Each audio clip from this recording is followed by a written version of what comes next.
ఆ ఒక్క కృప మిగలాలంటే అమ్మవారి పాదాలు గట్టిగా పట్టుకుంటే చాలు. ఒక్కొక్కసారి భగవంతుని చేష్టితం ఎలా ఉంటుందంటే పైకి చాలా కష్టంలా కనపడుతుంది, కానీ ఆవిడ కష్ట రూపంలో చిన్న కష్టం ఇచ్చి పెద్ద సుఖాన్ని ఇస్తుంది. మనకి తెలియదు ఆ విషయాలు.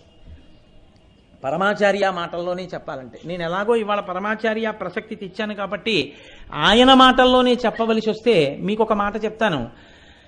వెనకటికి ఉప్పు వ్యాపారం చేసేవాళ్ళు గాడిదల మీద ఉప్పు బస్తాలు వేసుకుని ఊళ్ళోకి తీసుకెళ్ళి అమ్మేవారు. ఒకనకొకప్పుడు ఉప్పు అమ్మే వ్యాపారులు గాడిదల మీద ఉప్పు బస్తాలన్నీ వేసుకుని అరణ్యంలోంచి వెడుతున్నారు. దొంగలు చూశారు, వీళ్ళు ఉప్పు బస్తాలన్నీ పట్టుకెడుతున్నారా, ఉప్పు బస్తా అంటే చాలా బరువు, ఆ ఉప్పు పట్టుకెడుతున్నారు, వీళ్ళు ఉప్పు అమ్మి మళ్ళీ వస్తారు.